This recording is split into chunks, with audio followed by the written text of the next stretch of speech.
নির্বাচন হতে পারে স্যার? এইটা তো কেউ বলে নাই এখনো। আলাপ হলে তখন দেখা যাবে কতদিনে হলে ভালো হবে, যেটা আপনারা বলেন। এটা থেকে কারো কোনো এমন না যে এটা আমি এক্ষুনি করে দেবেন, বললে করে দেবেন, কি আছে। যে করলে ভালো হবে কি ভালো হবে না সেটা আপনারা বিচার করেন, আগে নিজেদের চিন্তা করেন কতদিন হলে ভালো হবে।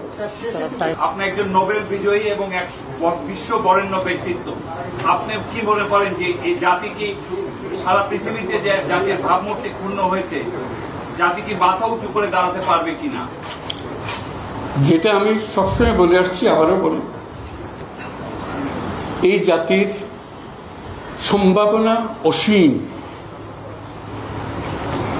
এই জাতির যে তরুণ সম্প্রদায়, তার যে সৃজনশীলতা,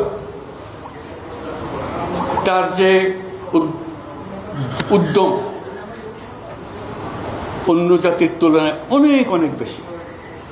এই এতটুকুন জায়গার মধ্যে আমরা 17 কোটি মানুষ থাকি। এই 17 কোটি মানুষকে আমরা আরো বহু উপরে নিয়ে যেতে পারি, শুধু এই গুতাগুতি মারামারি খুনাখুনি এটার থেকে বাঁচছে, আর তো কিছু নেই। তো ওরা তো জানেই সবাই কি করতে হবে।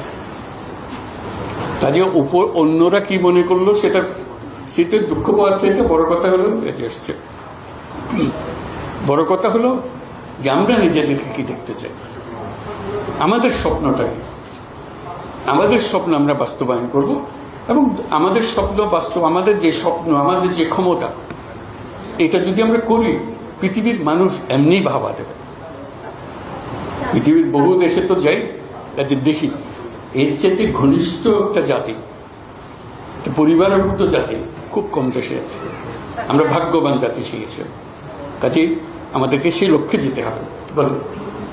আমরা রাষ্ট্র সংস্কারের কথা বলছি, আমরা রাজনীতির পরিবর্তনের কথা বলছি, গণমাধ্যমের পরিবর্তন কিংবা রাষ্ট্রীয় যে প্রতিষ্ঠানগুলো আসলে নিজের স্বাধীন মতো কাজ করতে পারছিল না, বিচার ব্যবস্থা সহ, সেই পরিবর্তনে স্যার আপনারা কি কাজ করছেন? ওগুলো সব নষ্ট হয়েছে বলে তার সেই দুঃখের মধ্যে।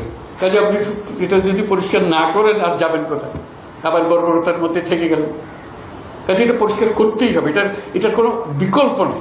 আপনি যতভাবেই বলেন, প্রত্যেকটা জিনিস, এটা এই না যে এই জিনিস নষ্ট হয়ে গেছে, ওরকম না, পুরো জিনিসটাই পচে গেছে। এই পচা জায়গাতে আবার নতুন তত্ত্বটা জাতি আবার তৈরি করতে এবং আমরা পারি। শুধু আমাদের সবাই একত্র হতে পারে, এটা করতে হবে, কঠিন হাত করতে হবে।